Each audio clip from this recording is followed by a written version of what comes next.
give him a mask, and he will tell you the truth. Nachi free. As both a boxing and UFC fan, I can't wait to watch the Floyd Mayweather vs Conor McGregor fight, but only once it's free on YouTube. Sorry, but I refuse to put another dime in the pockets of these multi-millionaire prize fighters, who I agree deserve all the money they've earned. However, I already learned my lesson from chipping in a bottle of whiskey for the Mayweather vs Pacquiao fight at a cousin's house the night of that event, where I and everyone else there were sorely disappointed. And that was the funny thing about watching that fight.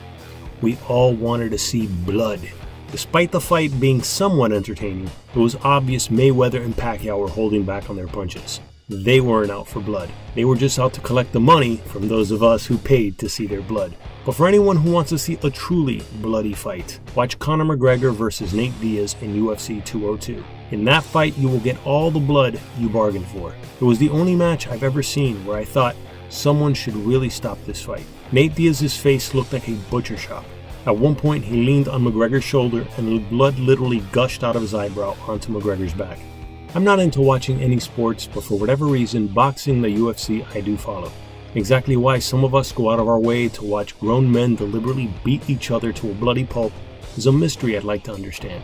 Is it our instinctual inner primate that drives some of us to watch these brutal spectacles? It must be, and it's only natural. Not everyone enjoys watching professional fighting, but for those of us who do, just short of thumping our chests in our homes or at sports bars on fight nights, that inner primate is perhaps a manifestation of the inevitable need to survive in this cold, cruel world that is ironically becoming more and more civilized despite what the news leads us to believe. Which is why I think it's both a good and a bad sign that there's been some controversy over Conor McGregor being called a racist for taunting Floyd Mayweather and just a couple of days after, Floyd Mayweather was accused of being homophobic for calling Conor McGregor "you faggot!" And chances are these insults they've hurled at each other during their promotional tour of the fight, as they've jet-setted around together in private planes, were quite possibly planned out and calculated to see just how virtue-signaling journalists and writers in the media would report this. I even wonder how many were paid extra to feign outrage over these petty taunts and remarks that have probably helped sell more tickets for the main event. Yet this controversy is a good sign because it reveals there is a public demand to show some respect and consideration towards other people, particularly those that have been marginalized.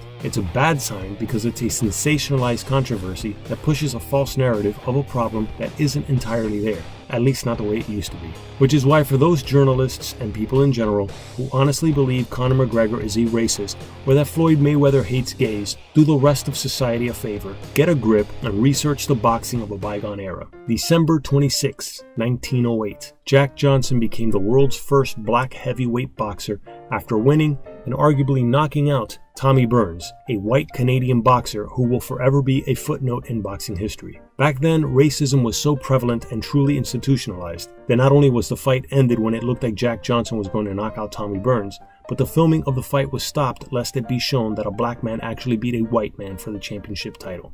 Why does this matter? Because we have come a very long way since. Jack Johnson's win over Tommy Burns in 1908 represented a milestone in racial relations, considering black men were not even allowed a chance at the heavyweight title of the world. Many white boxers and prize fighters, such as John L. Sullivan or the great white hope of his day, James J. Jeffries, would simply refuse to give black men a chance at the title. Even the New York Times, so purportedly progressive now, back then had reported if the black man wins, thousands and thousands of his ignorant brothers will misinterpret his victory as justifying claims to much more than mere physical equality with their white neighbors. Oh, how the pendulum of civilization swings from left to right. This is hardly the kind of reporting we see now in the New York Times or the Washington Post, let alone the Huffington Post, BuzzFeed, MSNBC, CNN, HBO, or Comedy Central. Quite the opposite. Now almost anyone, even blacks, will be accused of white supremacy simply for not criticizing Donald Trump's presidency or not calling for his impeachment. Why is this? Why is it so difficult to finally achieve a balance between the left and the right, liberalism and conservatism once and for all? Why is it that supposedly rational people, particularly those on the left who deem themselves so intellectual and morally enlightened, continue to engage in the same sort of groupthink and herd mentality they accuse others of? Perhaps it's the same reason why some of us love watching and even engaging in blood sports like boxing and the UFC. It seems to be an unfortunate but inevitable aspect of survival on this planet that naturally pits us against one another in order to secure food, shelter, warmth, and especially status and power. We still have a long way to go before fully evolving past our primal and tribal instincts of brutish competition. It's not for nothing why some people continue to insist on dragging their knuckles in more ways than one, seeking to draw blood instead of truth, especially the truth that freedom of speech is dangerously under attack in the United States, particularly by certain media outlets that know they're losing control of their cushy paychecks, let alone of what people think, say, or do. And that truth is not that hard to find, but for some people it's hard to face, especially when it's covered in blood and false accusations of racism and sexism that needlessly divide us. Thanks for watching.